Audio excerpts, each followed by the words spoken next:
On my way to work, I accidentally found $100,000 money meant to buy someone's life.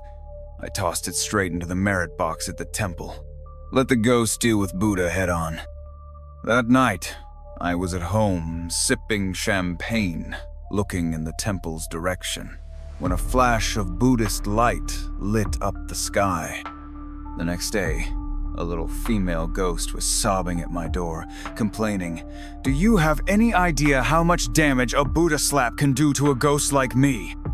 My name is Solaris Dawson, a miserable wage slave, constantly wavering between wanna die and how to die. That is, until one day after work, when a long-tongued female ghost suddenly hopped onto the back of my little electric scooter. Giggling, she said, "I've been waiting so long. Finally caught a living soul with such weak yang energy. Once I find a scapegoat, I can reincarnate." She was so excited she drooled.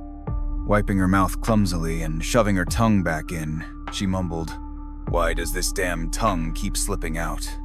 Oh well, no one can see me anyway." What she didn't know was, I was born with the ability to see ghosts. Having a female ghost riding behind me wasn't a big deal. I've seen plenty. Whatever, who cares? I kept riding my beloved scooter as usual.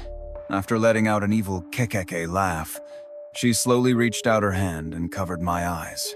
It was the notorious ghost blindfold trick. Suddenly, a blinding light pierced my eyes.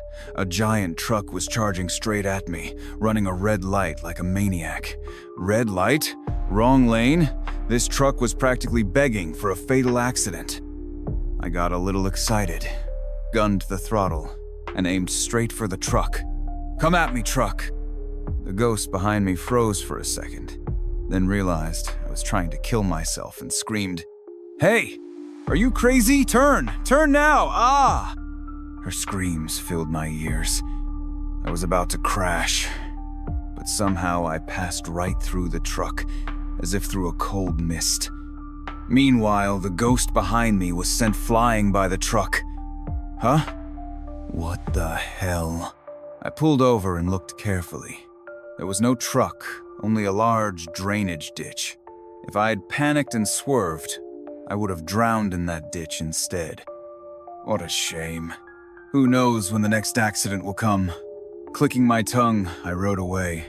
Behind me, a pale hand reached out from the ditch, and soon, the muddy, long-tongued ghost climbed back up. Staring resentfully at my back, she growled, "Just you wait. Me? I'm Solaris Dawson. Born under the most cursed of omens, yin year, yin month, yin day, yin hour. My fate clashes with everything heaven, earth, and my own family.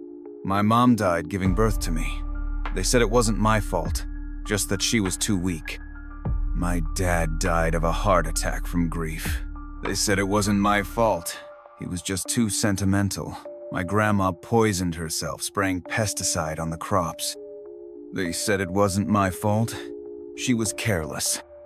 My grandpa died of rabies after being bitten by a dog. They said it wasn't my fault. The village dogs were too wild. My aunt was killed in a car accident. They said it wasn't my fault. She was unlucky. My uncle was crushed by falling debris. They said it wasn't my fault. The people upstairs were inconsiderate. By the time I graduated college, every direct relative within 3 generations had died for one reason or another. People stopped talking.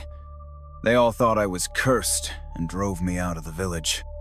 I knew it was all my fault. I packed up and left for the city, starting from nothing. Over time, I climbed my way up to become a senior employee, with money, a car, and an apartment. But even after all these years, I never dared to get a girlfriend. Living all alone like this feels so meaningless. I've tried to kill myself. Hanging myself, rope snapped, jumping off the 18th floor, I survived. 3 days and nights in the ICU, and I still pulled through. The doctors called it a medical miracle. I tried drowning, but always got washed ashore. I tried poison, but kept puking it back up. For one reason or another, I just never managed to die. Finally, I encountered a ghost trying to take my life. And yet, once again, I survived by accident. Honestly, even if I fell into a cesspit, I probably wouldn't die though. Honestly, I just don't want to die somewhere that stinks that bad. The next morning, as I left for work, I found a black plastic bag at my door, surrounded by an eerie black mist. Inside was a thick stack of red cash. Around the corner, a head peeked out. It was that long-tongued ghost again. Seeing me come out, she grinned excitedly. "No one can resist money. Go ahead, spend it. The moment you do, you're dead." So this was hush money. Whoever uses it dies. Without a word, I stuffed the cash into my backpack, rode to the temple, and dropped it all into the merit box. The old monk there was so happy he couldn't stop smiling. He insisted on carving my name into the merit plaque. I waved my hand grandly and declined to leave my name. The old monk was so moved he wept, calling me a great man. That night, as I sipped champagne and looked toward the temple, a beam of holy light shone as if nothing had happened. Bored, I yawned and went to bed. Meanwhile, at the temple, the little ghost came flying out with a swollen face, sobbing. The moment she entered to collect her payment, Buddha slapped her so hard she stormed out, screaming in rage. The next morning, I woke up feeling refreshed, and for once, not wanting to die. I decided to skip work and order takeout. But when I opened the delivery app, I saw a swirling black mist around it. Frowning, I knew that ominous black mist was nothing good. Just in case I died and became a bullied ghost, I immediately ordered dozens of offerings, incense, candles, spirit money for the cemetery of fallen heroes. Gotta make friends with the tough ghosts early, so I'll have someone to rely on later. Forget it. I wasn't in the mood for takeout anymore. I went out for a simple meal instead. After eating, I got sleepy and rushed home to nap. While I was sparring with Master Zhou in my dream, the cemetery echoed with horrific ghostly wails. The long-tongued female ghost, wearing a yellow delivery uniform, hopped out of the martyrs' cemetery on one foot. She was cradling her head with her right hand, clutching one of her legs under her left arm, and holding her tongue in her hand. This was beyond humiliating. In all her years as a ghost, she'd never been played like this. It was no different than someone shitting on her head. If she didn't take revenge, she swore she'd never reincarnate. I jolted, awake from my bed, terrified by a nightmare.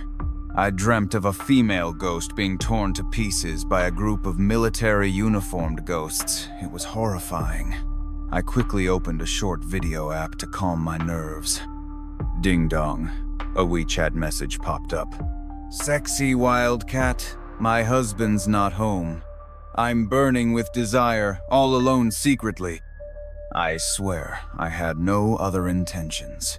It was purely out of curiosity that I clicked the chat. The profile picture showed a scantily clad maid with cat ears.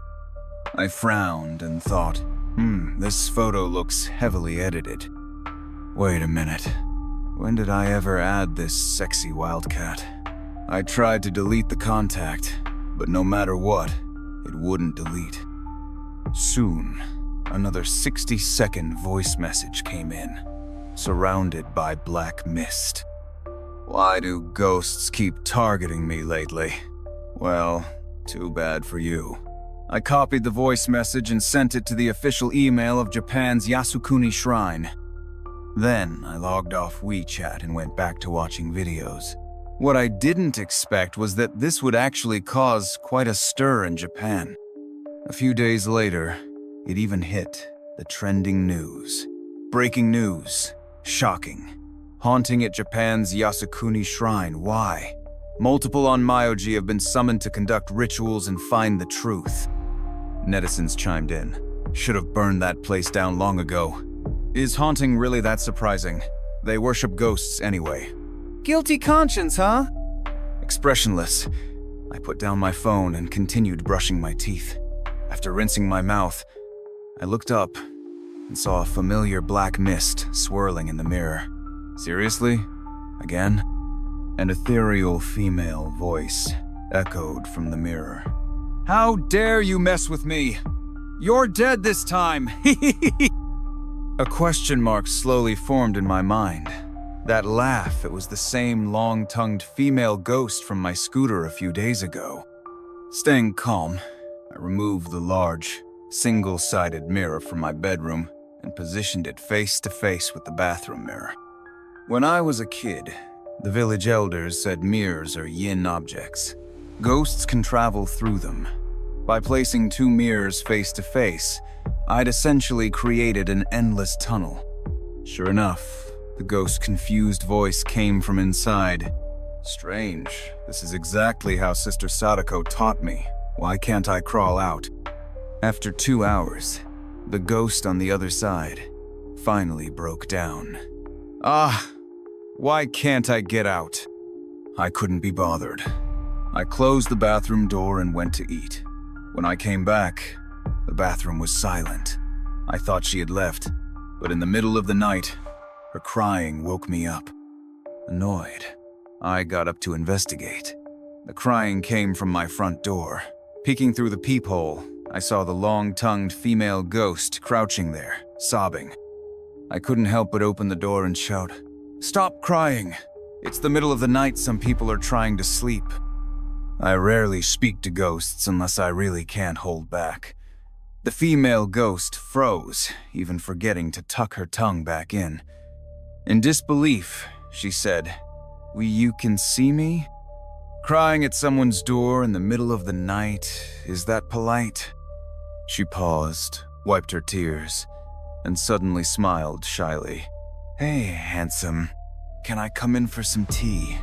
Maybe we can get to know each other better." I coldly asked, "Are you insane? Trying to trick me into letting you in?" Dream on. Realizing I'd seen through her, the ghost's expression turned cold and she dropped the act, glaring at me fiercely. She took a few steps back, poised like a sprinter, then charged at me, ready to tear me to shreds. But a burst of golden light repelled her, slamming her against the wall, leaving her dazed. Every household has a guardian spirit at the door. Ghosts can't enter unless invited by the owner. They also can't kill people directly, unless through certain mediums like hush money, takeout, or mirrors. I hadn't fallen for any of her tricks, so she couldn't do anything to me.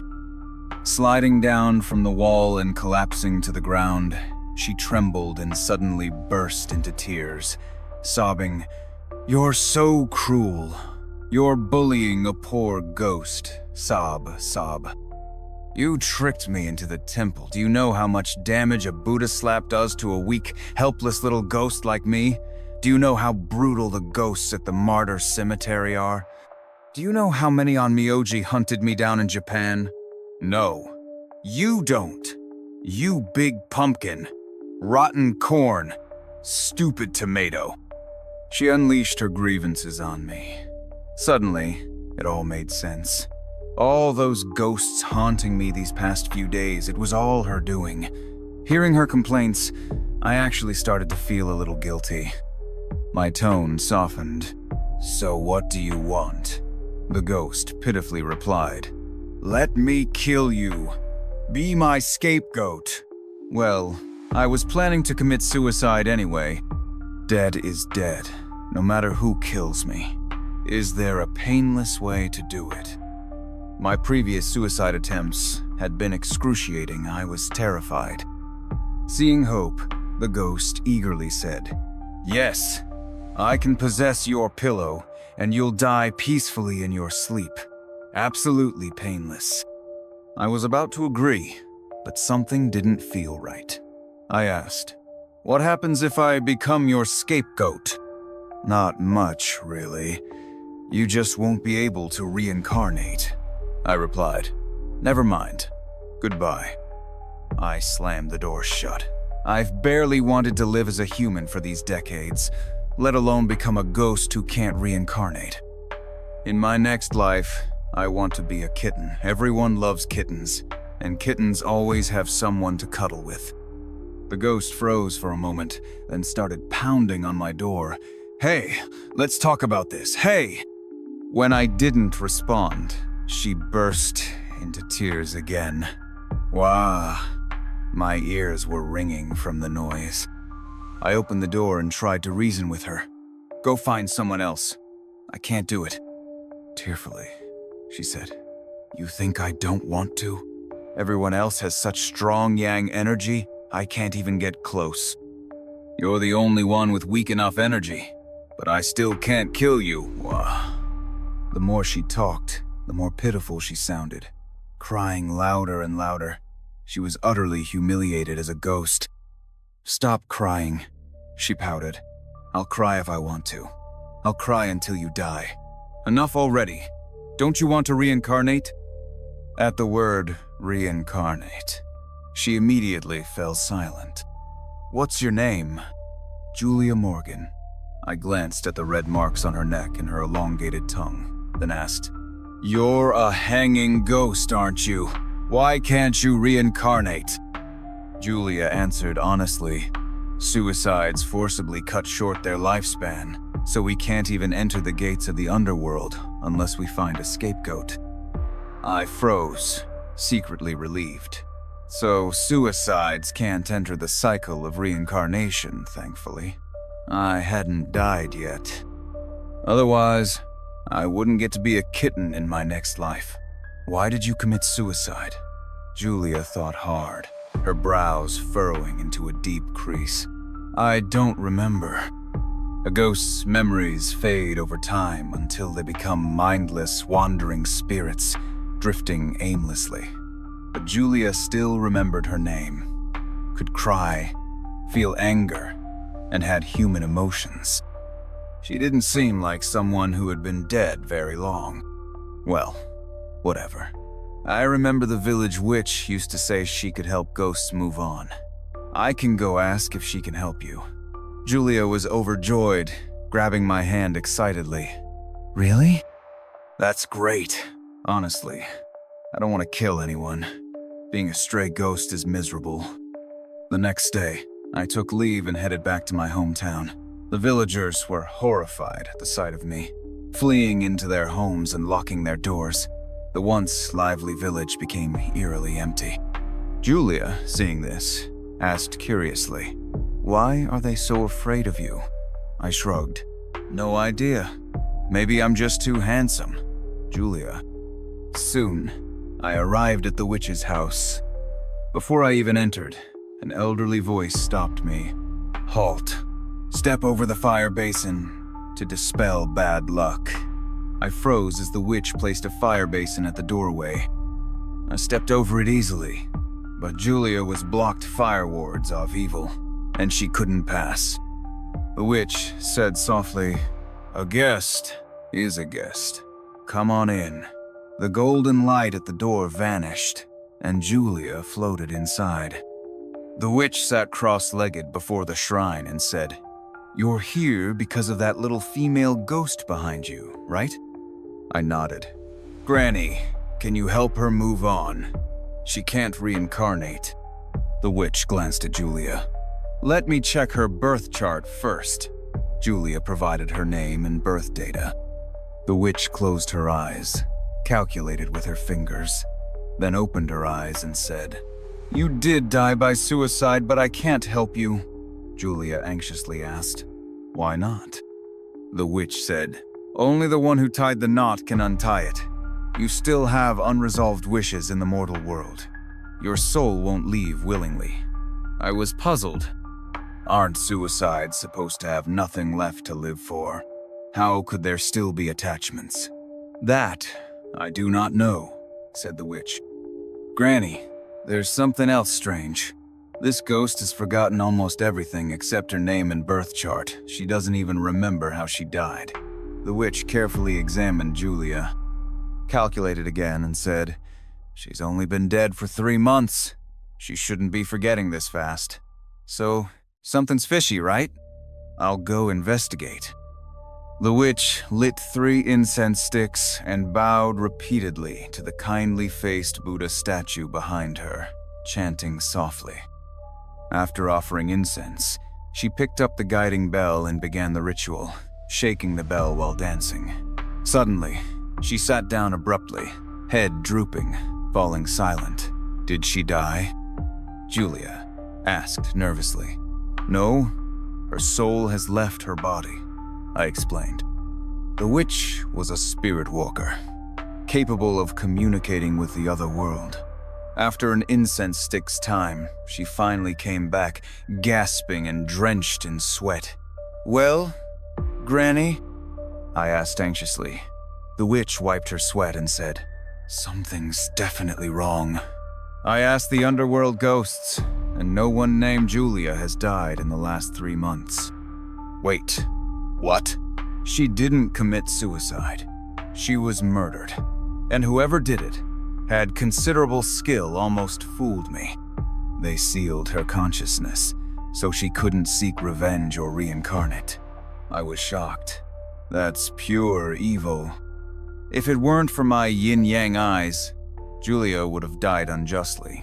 The witch looked at me, then at Julia, hesitating to speak. Julia tactfully said, I'll step out to the restroom. Do ghosts even need bathrooms? After Julia floated away, the witch finally spoke to me. Solaris, I've calculated it. This is your tribulation. If you stay out of it, you'll safely pass the calamity and enjoy great fortune for the rest of your life. Granny, would I be able to marry and have kids? The witch remained silent. My fate was cursed. I doomed my parents. Aunts, uncles, forget marriage. Even dating was deadly.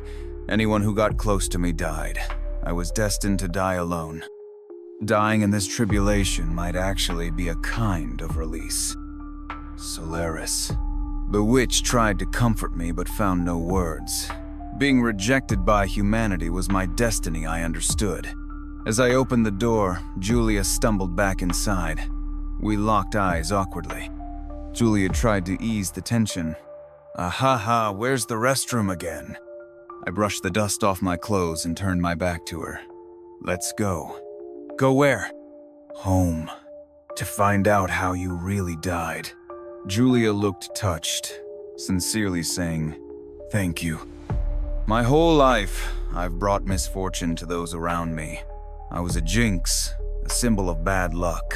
But before I die, I want to do something meaningful. Before we left, the witch performed one last divination. The omen was extremely bad. The primary hexagram showed conflict between a man and woman over interests. The lake hexagram suggested proximity to water or liquid metal. The life gate was empty, no chance of survival. The transformed hexagram pointed to November after winter began. The upper hexagram indicated the southwest with internal organ injuries. The lower indicated a middle-aged man's rage. The final mountain thunder hexagram symbolized doom related to work, with a location east to northeast, involving mountains, vegetation, water, and concrete, likely an enclosed space. The upper hexagram corresponded to certain days and months, I guess. On the night of the 20th, 3 months ago, Julia had a conflict with her boss in the southwest and was strangled. On the early morning of the 20th, she was buried in an enclosed space to the northeast, surrounded by grass, a river, and concrete. Julia was shocked. It was beyond anything a ghost should know. She exclaimed, You figured all that out just from my birth chart? I was used to it, having grown up with the witch's teachings. I told Julia, Of course. That's why you should never casually give out your birth chart. Some dark practitioners use it to cast curses. Julia nodded nervously. I was baffled. Julia was pretty dumb as a ghost, so she probably wasn't very bright in life. How did she end up with such a violent boss who'd kill over a disagreement? Whatever. Once we find the body, everything will become clear. Dark night, perfect for murder. Oops, I'm here to find a corpse. To avoid attention, we deliberately chose to search at night. Following the witch's directions, I soon found Julia's body. It was right beside the same drainage ditch where I'd first met her. There was an abandoned sewer nearby. When I lifted the cover, the stench nearly killed me. Julia was stunned. It's actually accurate. Holding my breath against the stench, I dragged the corpse out. Never underestimate our country's Qing, dummy. I laid the corpse on the grass, put on gloves, and examined it. Just as the witch predicted, the limbs, organs, and skull were all pinned with steel nails. Julia looked at her decayed corpse and couldn't hold back her tears. I comforted her. Don't cry. Once your body is cremated, you'll finally be free. Dark magic fears light and heat. Fire, a combination of both, has been used since ancient times to ward off evil and protect homes. In Sichuan, some people even roast the wood used for building houses, believing it wards off evil. When dark magic can't be broken, burning is the ultimate solution.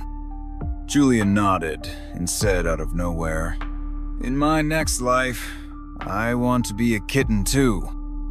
I thought that was a wise choice. I called the police immediately. The officers were efficient and quickly located Julia's parents, an elderly couple with graying hair. The forensic team slowly pulled back the white cloth, revealing her decayed corpse. Julia's mother took one look and couldn't hold back her tears. She turned around and buried herself in Julia's father's arms, sobbing uncontrollably. Losing a child in middle age, what a cruel fate. Julia wanted to hug them but passed right through, not knowing what to do. We always knew it would end like this. We kept telling her to stay out of it, but she wouldn't listen, Julia's father said painfully, his eyes red. The police noticed the implied meaning and immediately asked, "Do you suspect who killed her?" Julia's father said with grief, "Julia was always our pride. She was a journalist with a strong sense of justice. One time, she received an anonymous email exposing multiple crimes at the Jingwang Hotel. Those animals forced women into sex for power deals, committed violent assaults, murders, and even trafficked illegal drugs. We were selfish and begged Julia not to get involved. Digging up one thing would pull out a whole mess. It implicated several celebrities and might even involve powerful figures. We couldn't afford to provoke those people, but she wouldn't listen. She insisted on rescuing those girls and went undercover at the Jingwang bar for 2 years. That night, there was no moon. I cut my hand while chopping vegetables. I knew something had happened to Julia, but still clung to a bit of hope, hoping she was safe. Choking up, Julia's father continued. She must have found crucial evidence, and that's why those bastards killed her. I hadn't expected Julia to be so fearless, daring to walk into a den of wolves alone. Silently, I gave her a thumbs up, but noticed Julia sobbing uncontrollably in the corner. The police glanced regretfully at the corpse and said, "Actually, we've long suspected the Jinwang bar, but lacked evidence. Miss Julia may finally give us a breakthrough." Julia's father was tearfully grateful. "Thank you, officer." Once Julia's mother had calmed a bit, she said to me, "Thank you, child. If it weren't for you, who knows when we would have found Julia." Remembering my purpose, I said, "Auntie, actually Julia came to me in a dream. She told me her body was pinned with steel nails, and she couldn't reincarnate. Only cremation can free her."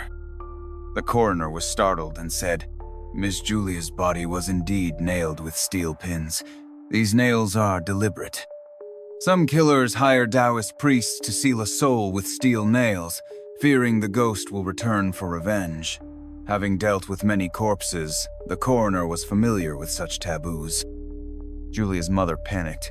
"Then quickly cremate Julia. After the autopsy, the body was cremated. The strangulation marks on Julia's neck vanished. Her tongue returned to normal, and her once blood-soaked white dress became clean. "You're free now," I said to her. Julia had also recovered her memory and said, "I can't leave yet. Those girls are still waiting for me." I replied, "I'll go with you." The world has wronged me 1,000 times, but I'll still give it my all before I die. What I didn't expect was that before I could act, my enemies came for me first. "Solaris, what are you spacing out for?" A beautiful girl wearing a phoenix crown and red wedding robes called to me. Snapping out of it, I saw it was already night, not even a moon in sight. By the dim kerosene lamp, I looked around an ancient Chinese courtyard, draped everywhere in red silk. I stood on a stage in a red groom's robe. Confused, I suddenly sobered up. I was getting married. I glanced at the bride. She was stunning and blissful. I couldn't possibly ask who she was on my wedding day. Forgetting my own wife's name? That'd make me a total jerk. Pretending nothing was wrong, the officiant cheerfully announced. "First, bow to the heavens and earth." The bride and I each held one end of the red silk ribbon and bowed to the heavens. As I stood up, I noticed the room was filled with guests, but all their faces were covered in black mist. "Second, bow to the parents." I turned and sneaked a glance at the parents. As I bowed, more black mist shrouded their faces. "Husband and wife, bow to each other." This time, I focused on the bride's face. It was perfectly clear under the makeup, beautiful but eerily unsettling. I hesitated. The officiant repeated, "Husband and wife, bow to each other," but I still didn't move. "Solaris, what's wrong?" I tossed aside the red silk, summoned a money sword with a thought this was definitely my dream. As long as one's will is strong enough, one can control their dream. The bride's face darkened, coldly saying, "So you saw through it. Didn't anyone tell you? In dreams, people's faces are usually blurry. If you can see them clearly, it means that thing isn't human." I turned as I bowed, confirming only this one female ghost was real. The rest were mere dream illusions. "But how did you realize it was a dream?" "Simple. I've never even thought about getting married. Over 20 years now and still single. Next time, make a better dream. Maybe one where I dance by the rooftop edge if I'm lucky. I'll just jump off myself. Much simpler." The female ghost sneered coldly. "So what if you saw through it? You're still going to die." Her eyes darkened, face turned pale. Black mist erupted around her. Damn, a serious threat. This was a red-clothed, vengeful ghost. The ghost lunged at me. I fought her fiercely with my money sword for 300 rounds. Her resentment was too powerful even as a natural yin magnet. I was losing. Retreat was the best option. I threw the money sword at her. As she dodged, I slammed my head into a pillar, broke into a sweat, and jolted awake in my bed. "What happened?" Julia asked. I told her everything from the dream. Having unearthed Julia's body, the Jingwang Bar people panicked and hired a dark sorcerer to send the ghost after me. "What now?" Julia asked anxiously. My face darkened. "Since they want to play rough, I'll play my trump card." I returned to the village. The village chief cried upon seeing me, "Why are you back again? Last time you came, 2 of our dogs died." I apologized. "Sorry, chief. I have urgent business this time. I promise I'll leave as soon as I'm done." "Then hurry," the chief said and bolted. Julia said it was the first time she'd seen an old man run so fast. I found the witch and explained everything, begging for her help. The witch frowned deeply. "The dark sorcerer is using goo magic. Very troublesome." "What's goo magic?" I asked. Goo magic is a type of sorcery. There are various forms: yin-yang goo, medicinal goo, 5-poison goo. What you encountered was blood ghost, goo. It uses the caster's own blood to control vengeful ghosts. Extremely dangerous. That sorcerer is quite skilled. They can kill from a distance, unseen and untraceable. Is there no way to break it? The witch looked at me with great complexity and said, "It's not impossible. Your special fate may shield you from it. But if mishandled, the sorcerer could suffer backlash themselves. In that case, I'm determined to fight him." The witch studied my face carefully for a long time, then sorrowfully said, "Solaris, your glabella is dark. Dark glabella means death looms near." I suddenly understood. "Granny, it's all fate," she sighed. "So be it.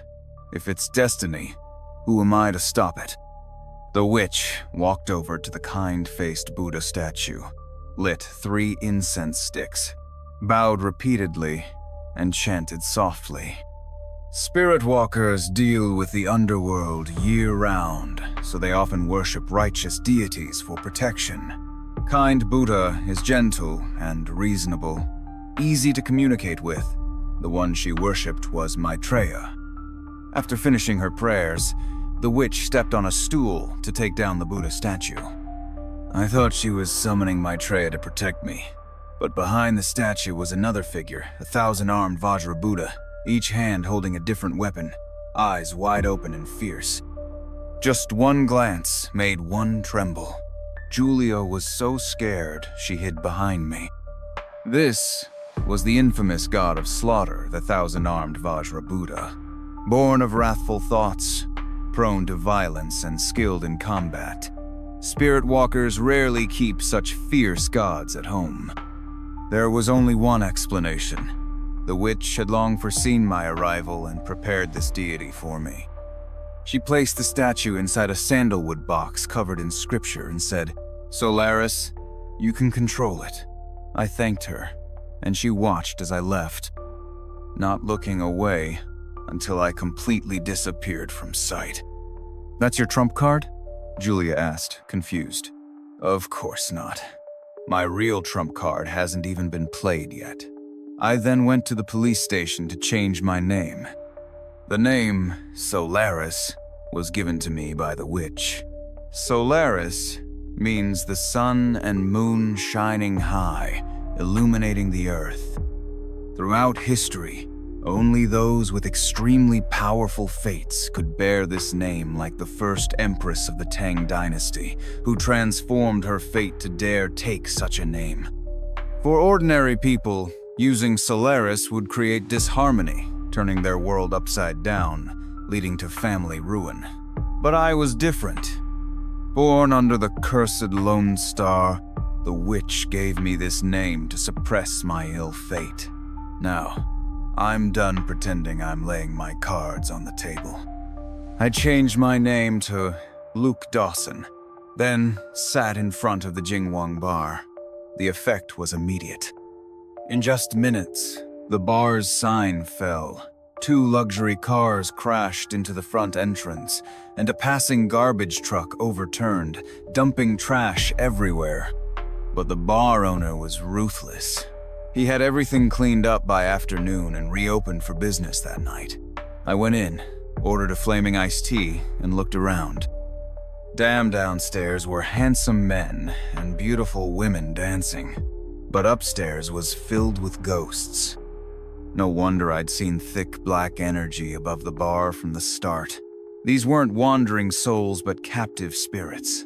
This was ghost servant sorcery, a type of goo magic.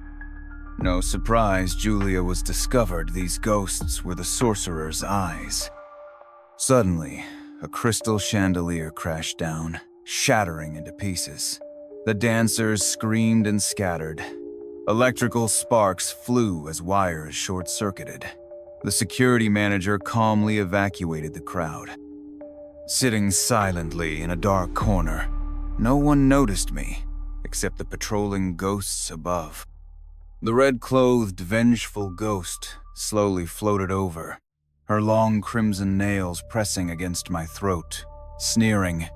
"Didn't expect you to have the guts to come here," unfazed. I opened the sandalwood box from the witch. A flash of golden light made the ghost retreat several steps. I closed my eyes, chanting while casting the spell. By the sinking incense, the heavens open, invoking the thousand-armed Vajra Buddha to descend and save the people. Descend now, by imperial order. Golden light burst forth. The statue inside moved, then flew out, expanding until it enveloped the entire Jinwang bar. The captive ghosts trembled and fled. The thousand-armed Vajra Buddha wielded 1,000 weapons and easily wiped them out. The red-clothed ghost tried to escape, but was caught. "Mercy, Buddha, mercy," she begged desperately. But the Buddha showed no mercy and crushed her into oblivion without a single scream. After the slaughter, the 1,000-armed Vajra Buddha vanished. I carefully placed the statue back into the sandalwood box. The power was restored, and the lights came back on. A man in a black, long robe rushed down from the second-floor VIP room, roaring, "God damn it!" That must have been the sorcerer. The sorcerer glared at me, as if he wanted to devour me alive. Understandable, he'd spent years raising those ghosts, only to see them all destroyed. A fat, middle-aged man followed, likely the bar owner and Julia's killer. The owner, unable to see the ghosts, only saw the broken chandelier and grumbled, "What rotten luck. Fix the door this afternoon, now the lights are broken and there was a blackout. What if the VIPs upstairs get mad?" As expected, several well-dressed big shots came downstairs, all visibly annoyed. The owner could only bow and scrape while escorting them out, apologizing. "Gentlemen, so sorry. I'll send a few fresh young girls to your rooms later. Anything you desire, guaranteed satisfaction." The big shots finally smiled. "Kyle, you better improve your safety here, or we might not dare come back next time." Kyle forced a smile. Of course. After seeing them off, the sorcerer whispered something to Kyle. Kyle's face darkened, his gaze murderous as he stared at me. I stared right back, even raising an eyebrow. He strode over, sneering. "You really have a death wish, don't you?" I grinned. "That's exactly why I came." Kyle looked at me like I was an idiot, slowly removed his tie, swung it around, and threatened, "Ignorant fool, you have no idea what you've gotten into.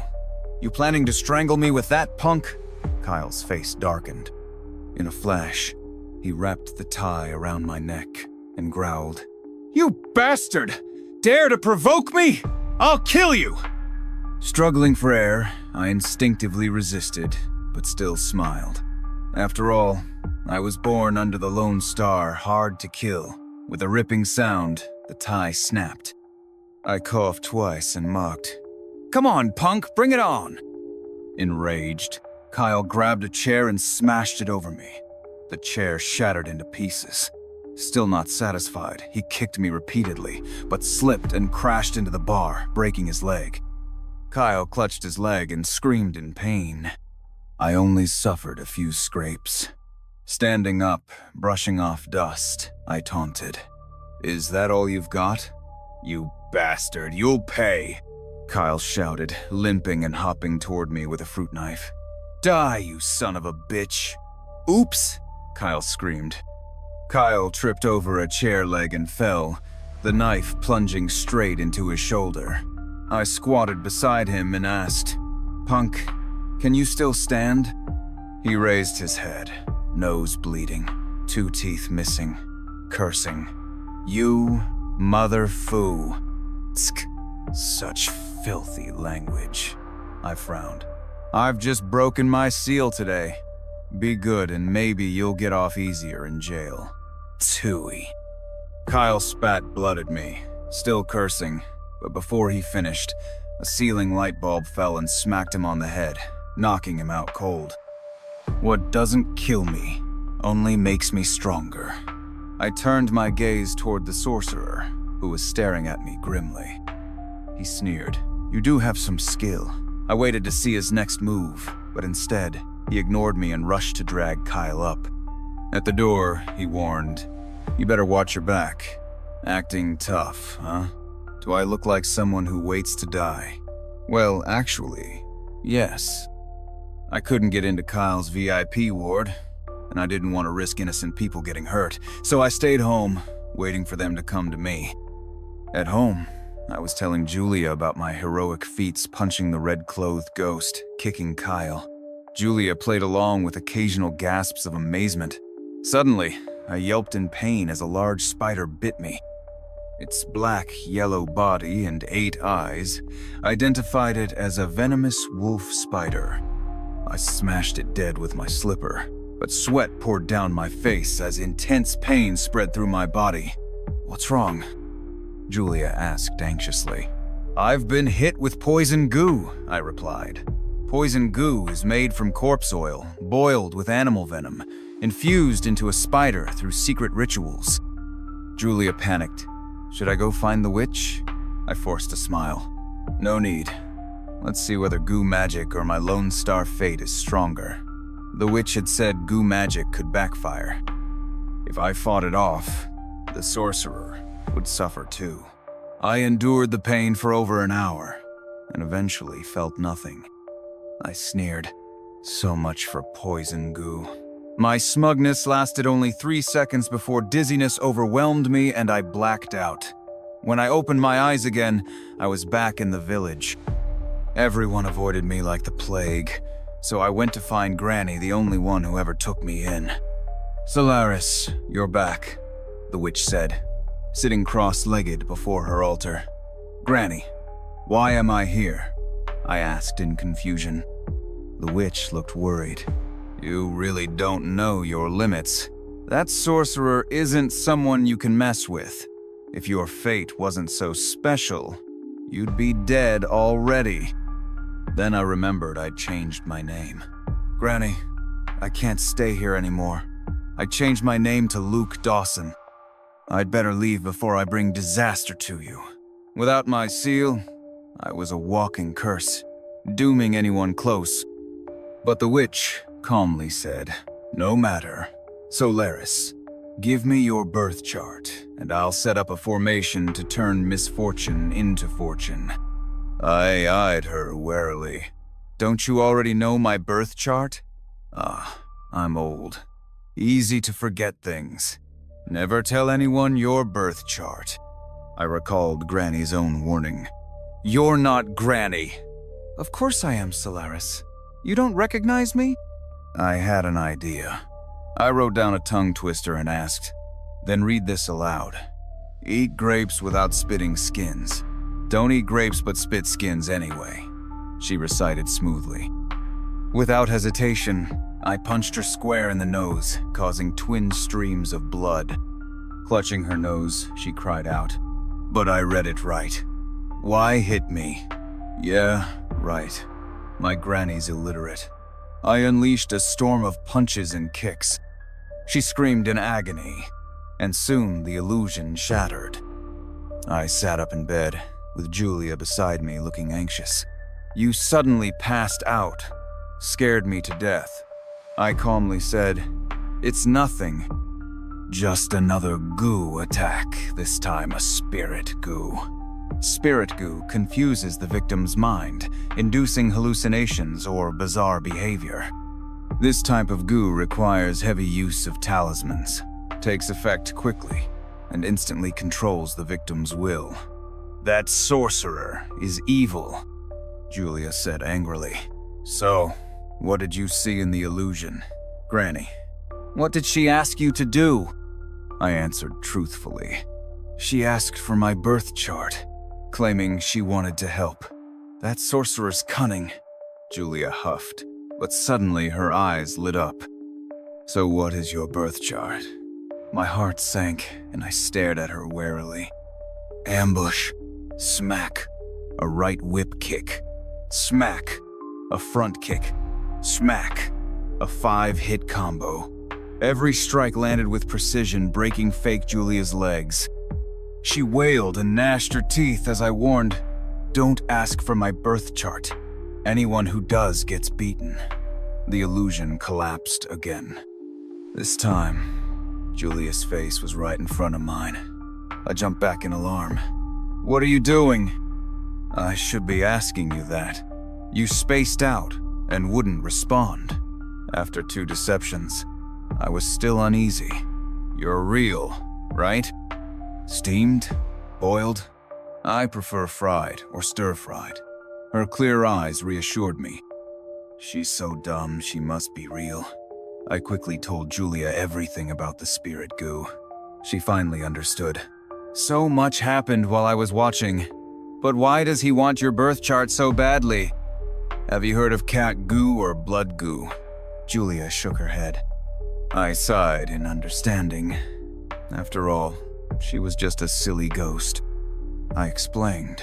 Cat goo involves writing the victim's birth chart on a photo's back with crow's blood, pinning it in an inverted pentagram, placing a pure black green-eyed cat to stare at the photo, then strangling the cat, letting its blood cover the photo.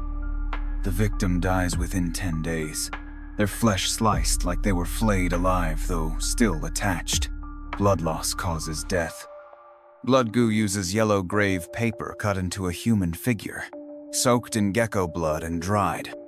Dried centipedes, scorpions, toads, and more are ground into powder, mixed with corpse fluids and the caster's own blood.